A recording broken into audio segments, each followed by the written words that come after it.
वफाकी दारकूमत इस्लामाबाद से मैं हूं वकार बगा और आप देख रहे हैं मेरा यूट्यूब चैनल। इस वक्त इस्लामाबाद की सूरत हाल इंतहाई दिलचस्प हो चुकी है और जोड़ तोड़ जो है वो आलमोस्ट मुकम्मल कर दी गई है, जबकि लास्ट टाइम गेम का अभी भी इंतज़ार किया जा रहा है। आज की आखिरी रात जो है ये इंतहाई अहम बताई जा रही है कि कल का जो दिन है उस वो सबसे ज़्यादा जिसमें जोड़ तोड़ होगी और जिसमें ज़मीर की आवाज़ जो ज़्यादा जागेगी, सो कॉल्ड ज़मीर की आवाज़, वो कल का दिन है। जबकि अपोजिशन हुकूमत रहनुमाओं का अभी कुछ देर पहले एक प्रेस ब्रीफिंग थी जिसमें उन्होंने भी अपोजिशन को आड़े हाथों लिया और उन्होंने उसमें वाज़ेह तौर पे जिक्र किया कि शहबाज शरीफ एक तरफ तो कहते हैं कि वो ख़त जो है वो सामने ले आएँ तो हम आपके साथ खड़े होंगे, जबकि कौमी सलामती कमेटी के इजलास में शहबाज शरीफ को दावत दी गई मगर वो नहीं आए। इसकी वजह क्या हो सकती है? क्यों शहबाज शरीफ जो है वो स्टेप बैक किया है और ख़त को क्यों वो बार बार जाली कह रहे हैं, जबकि अब तो गेम खुल के सामने आ चुकी है और नंबर्स गेम से, तहरीक अदम एतमाद से सारे मामला निकल के उस हद पे आके रुक चुके हैं। जबकि मुनहरफ एमएनएस का भी जिक्र किया गया और मुनहरफ एमएनएस भी हुकूमत की हिट लिस्ट पे हैं। जबकि इस व्लॉग में मैं आपको ये भी साथ ही क्लियर करता हूँ कि उस खत का जो जवाब देने का फैसला किया गया था वो कहाँ तक पहुँचा। मामलात ये हैं कि इस वक्त हुकूमत का आखिरी टाइम चल रहा है, अक्सरियत वो खो चुके हैं और अदारे जो हैं वो हुकूमत से बैक स्टेप पे हो चुके हैं। जिस तरह से कल फैसला किया गया कि अमेरिकन जो हद का जिक्र हो रहा है, जो अमेरिकन धमकी का जिक्र हो रहा है, उस पर हम भरपूर एहतजाज रिकॉर्ड कराएंगे और अमेरिकन सफ़ीर को अपना फॉरेन मिनिस्ट्री में बुलाकर उसको मरासला थमाया जाएगा और एहतजाज रिकॉर्ड करवाया जाएगा। जबकि फॉरेन ऑफिस के लिए एक इंतहाई मुश्किल सूरत हाल है जब हुकूमत अपनी अक्सरियत खो चुकी है और 2 दिन के मेहमान रह चुकी है।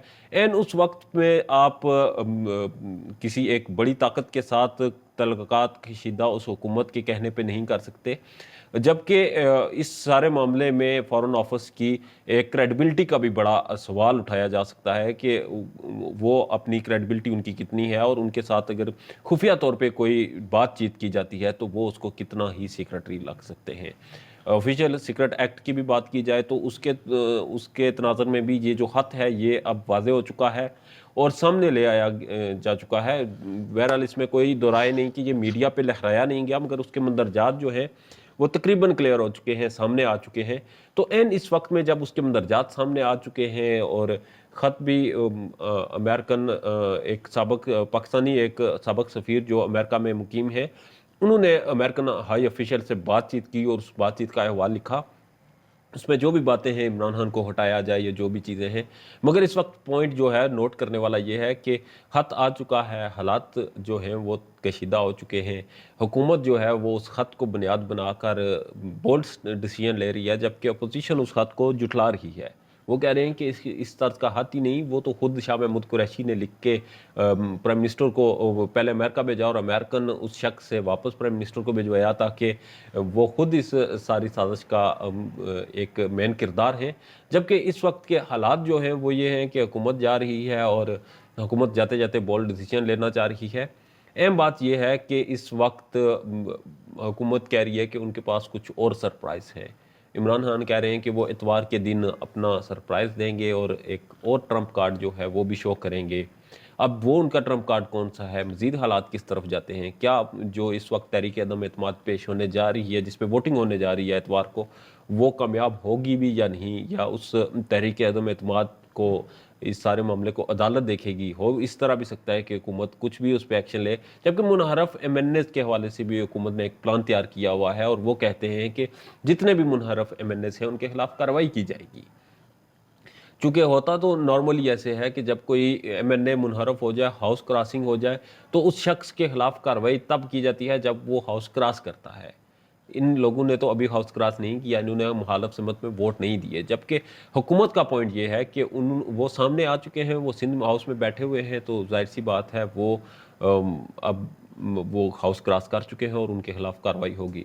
अब स्पीकर की सवाबदीद है कि स्पीकर उस के उनके वोट्स को काउंट करते हैं या नहीं। हुकूमत के पास नंबर्स, अपोजिशन के पास नंबर्स तो वैसे भी पूरे हैं, 172 जो हाजिरी कल वाले इजलास में लगी, 172 लोग पूरे हो चुके थे। मगर मुनहरफ एमएनएस को कल भी उन्होंने हाई सिक्योरिटी में पार्लियामेंट में लाया हुआ था, जहां पर उनकी खिदमत की गई, शायान शान खाने खिलाए गए। मगर उनके वोट तो कल क्योंकि वोटिंग हुई नहीं तो वो ऐसे ही उन्हें वापस जाना पड़ा। मगर 3 तारीख को वोटिंग का 99.9% इम्कान है कि वोटिंग हो जाएगी और मुनहरफ एमएनएस भी अपने वोट कास्ट करेंगे। अब उनके वोट पोल होते हैं या नहीं होते, ये अलग बात है। जबकि इस वक्त की जो सूरत हाल है, हुकूमत अक्सरियत खोने के बाद बोल्ड डिसीजन लेना चाह रही है। अब देखते हैं कि हालात किस तरफ जाते हैं। जबकि तमाम अदारे जो हैं वो अपोजिशन के साथ हो चुके हैं, इस वक्त मामला तय हैं। जबकि आज की रात और कल का दिन इंतहाई अहम है, उसमें देखना यह है कि उसमें क्या मामलात आते हैं और कितनी ज़मीर की आवाज़ें मज़ीद जागती हैं। कहा यह भी जा सकता है कि हुकूमती कुछ ऐसे वज़रा भी अपोजिशन का साथ देंगे जो हुकूमत से नालां थे और जिनको अब फ्यूचर में जिनको वजारतें चाहिए होती हैं, जिनके मफाद होते हैं। जबकि इस वक्त मीडिया पे minister information and broadcast Fawad Chaudhry जो हैं वो इस वक्त सबसे ज़्यादा तनकीद कर रहे हैं तमाम जो मुनहरफ एमएनएस हैं। जबकि उनके घर से उनके कज़न जो हैं वो बेफरक अल्ताफ़ भी मुनहरफ हो चुके हैं और वो भी सामने आ चुके हैं। देखना यह है कि मज़ीद कितने लोग निकलते हैं। जबकि फवाद चौधरी ने अपने कज़न के हवाले से ट्वीट किया कि ये भी बेशरम है। एक और उनके साथ शख्स बैठे हुए थे जिनका उन्होंने कहा कि ये दो और बेशरम। तो हालात तो वाज़े हो चुके हैं। अब देखना यह है कि मज़ीद क्या डेवलपमेंट होती हैं। कल का दिन अहम है, कल के दिन में क्या डेवलपमेंट्स होती हैं और परसों फिर वोटिंग वाले दिन क्या हालात पेश आते हैं। अपना ढेर ज़्यादा ख्याल रखिएगा। मेरे चैनल को सब्सक्राइब कर लें, बेल आइकन को क्लिक कर लें ताकि मेरा और आपका साथ कायम रह सके। अल्लाह ने के बाद।